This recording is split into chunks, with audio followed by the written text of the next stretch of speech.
Si tu as démarré ton business cuisine à domicile et que les ventes ont du mal à décoller, c'est peut-être à cause du produit que tu commercialises, ou des produits que tu commercialises. Si tu fais cette activité par simple hobby, dans ce cas, continue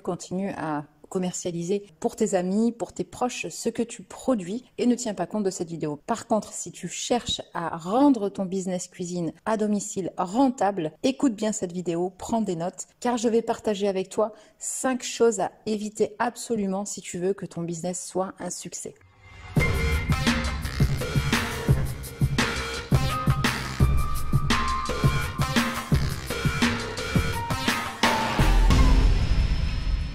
Bonjour à tous, c'est Sarah de Business Passion Cuisine. J'accompagne de nombreux passionnés de cuisine dans le lancement et le développement de leur activité à domicile. Dans cette vidéo, je voulais donc partager avec vous 5 choses à éviter absolument pour faire de votre business à domicile un business à succès. Et ces 5 erreurs, malheureusement, peuvent littéralement anéantir un business s'ils ne sont pas prises en compte. La première chose, c'est d'éviter de commercialiser un produit avec zéro demande en face. Est-ce que votre produit est recherché? Est-ce que vous pensez qu'il y a une demande pour ce produit? Est-ce que ce produit, comme je le répète si souvent, répond à une problématique spécifique? Si la réponse est oui, à ce moment-là, vous êtes sur la bonne voie. Ça signifie tout simplement que vous avez des preuves que votre produit est utile, nécessaire à vos futurs clients et que vos clients sont prêts à acheter pour avoir votre produit. Si à l'inverse, votre produit ne répond à aucune demande et à aucune problématique, ça veut dire que vos clients ne vont pas rechercher votre produit et donc vos clients ne vont pas atterrir sur votre site internet. Donc la meilleure des choses à faire, c'est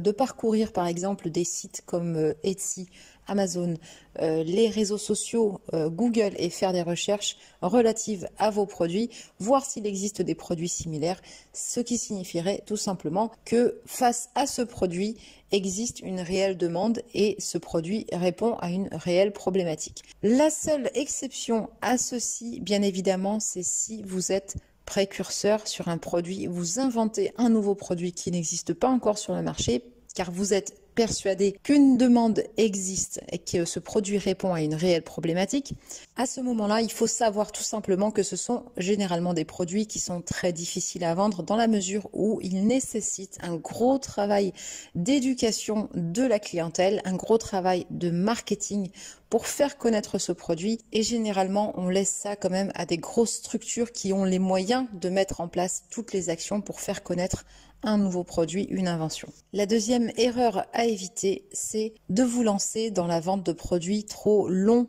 à fabriquer, trop long à réaliser. Vous risquez tout simplement de vous retrouver dans un business qui ne sera finalement pas rentable, qui vous demandera beaucoup plus de temps à sa réalisation et donc vous disposerez de moins de temps et de moins d'énergie pour le commercialiser. Exception faite bien évidemment des produits qui vont être très chers et à ce moment-là qui vaudront le coup qu'on y passe du temps à la réalisation. Mais généralement dans un business en ligne, dans un business cuisine à domicile, on cherche quand même la rentabilité et la rentabilité c'est aussi produire vite pour vendre plus. La troisième erreur à éviter, c'est de réaliser des produits qui vont être compliqués à reproduire. On est en général à la recherche d'un business scalable, d'un business qu'on va pouvoir répéter à l'identique pour générer beaucoup plus de revenus et pour être le plus rentable possible. C'est d'ailleurs pour cette raison que généralement je préconise d'avoir un menu restreint ou de commercialiser un nombre de produits restreint de manière à être beaucoup plus efficace et de manière à concentrer son savoir-faire sur un seul et même produit, voire 2 grands maximum. Une autre erreur à éviter absolument si on veut que notre business soit rentable, c'est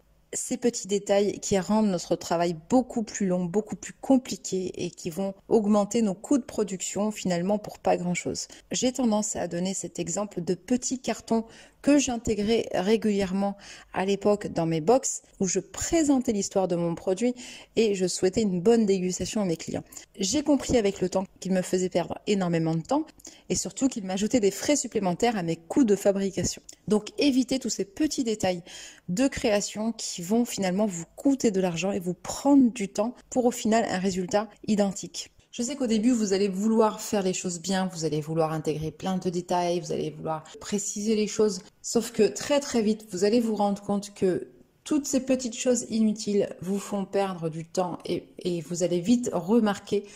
que la moindre minute gagnée dans la réalisation de vos produits va être utile et va impacter directement vos revenus et vos coûts de fabrication. Autre chose à éviter, c'est de réaliser des produits qui nécessitent un effort trop important de la part de vos clients. Qu'est-ce que ça signifie? Ça signifie tout simplement que les clients veulent acheter le plus rapidement possible, veulent acheter le plus facilement possible. C'est une des raisons qui les pousse à justement acheter en ligne. Donc, si vous avez des produits avec différentes variantes de parfums, de composition, etc., évitez de mettre beaucoup trop d'infos, évitez de charger les descriptions des produits et surtout simplifiez la tâche de vos clients pour la passation de la commande. Essayez d'être le plus clair possible sur le contenu de votre site internet, sur le titre, sur l'appellation du produit, de manière à ce que le client puisse s'y retrouver plus facilement. Enfin, dernière chose à éviter, et ça peut vous paraître contradictoire par rapport à tout ce qu'on peut entendre sur les business en ligne et sur les business cuisine en ligne, évitez d'être beaucoup trop spécialisé. Effectivement, on préconise d'être sur un marché de niche, de manière à avoir un produit qui répond à une problématique, de manière à avoir une demande en face, mais en même temps, il ne faut pas que ce produit soit trop niché. C'est-à-dire que si vous élaborez un produit qui est sans gluten et en même temps vegan et en même temps bio par exemple ou halal, je dis des bêtises, et bien en fait vous allez forcément réduire la population de vos clients potentiels. Alors bien sûr c'est extrême quand je dis ça, même si ça doit sûrement exister, d'avoir du sans gluten, vegan, halal et bio en même temps, ça peut paraître extrême, mais tout ça pour schématiser le fait